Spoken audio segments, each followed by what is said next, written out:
Ready start. महोदय, पर्यावरण से तात्पर्य किसी एक व्यक्ति के परिवेश से नहीं वरन व्यक्ति के, समाज के, राष्ट्र के और इस सारी पृथ्वी के ही परिवेश से है, जिसका प्रभाव व्यक्ति, समाज, राष्ट्र और सारे विश्व पर पड़ता है।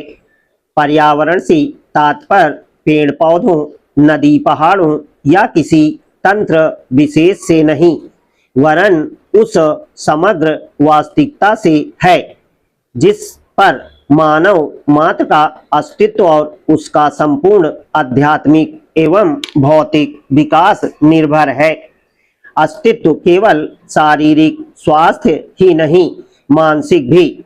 स्वस्थ शरीर में स्वस्थ मन ही अच्छे स्वास्थ्य की परिभाषा है। शारीरिक स्वास्थ्य हमारे आहार पर निर्भर है, जिसका स्रोत इस पृथ्वी का जल, थल, वायुमंडल है। मानसिक स्वास्थ्य भी प्रकारांतर से इन्हीं पर निर्भर है, क्योंकि जैसा खाए अन्न वैसा बने मन। स्वस्थ जीवन पर सबसे अधिक प्रभाव हमारे चिंतन का, हमारी परंपराओं का और उन सब परिस्थितियों का पड़ता है जो हमारे ऊपर आरोपित हैं या की गई हैं या की जा रही हैं।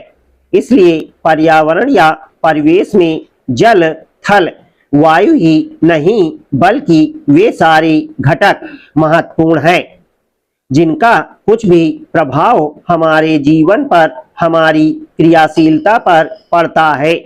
जैसे हमारे विचार, हमारे आचरण और हमारी परंपराएं एवं संस्कृति आदि। सदा से मानव की आकांक्षा उन्नति और विकास की रही है। जगत का अर्थ ही है गतिमान, और गति दोनों ओर संभव है, उन्नति की ओर भी और अवनति की ओर भी। पहली को हम प्रगति कहते हैं, दूसरी को अगति, विगति, अधोगति या दुर्गति कह सकते हैं। वास्तव में मनुष्य ऐसा जटिल प्राणी है जिसमें अनेक विरोधाभासी और असंगत प्रतीत होने वाली प्रवृत्तियां और प्रतिक्रियाएं होती हैं। वह कानून और व्यवस्था की मांग करता है, किंतु चलचित्र, दूरदर्शन आदि में स्वतः भड़की हिंसा या खेलों में युक्तिपूर्वक की गई हिंसा अथवा अनीति से मंत्रमुग्ध भी हो जाता है।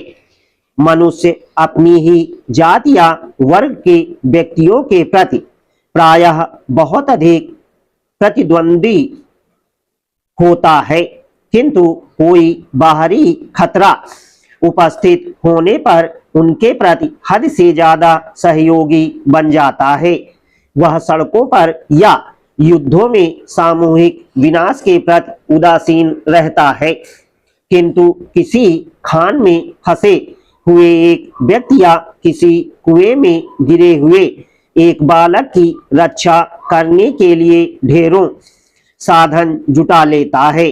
कुछ विद्वान कहते हैं कि मनुष्य बंदर की संतान हो या ना हो, किंतु उसमें खालिस बंदर की द्वैध प्रकृति प्रायः ही होती है।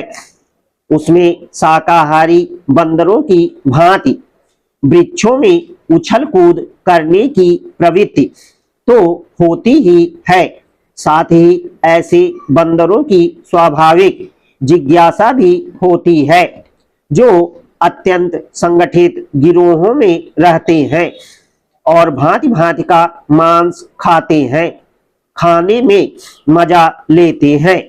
मनुष्य की ऐसी परस्पर विरोधी इच्छा आकांक्षाओं से निपटना असंभव होता है। फिर भी किसी प्रकार का संतुलित मध्यम मार्ग अपनाना अनिवार्य होता है, यदि बुद्धिमानी का रास्ता है। विद्वानों ने मानव की मूलभूत आवश्यकताओं को 5 स्तरों में रखा है।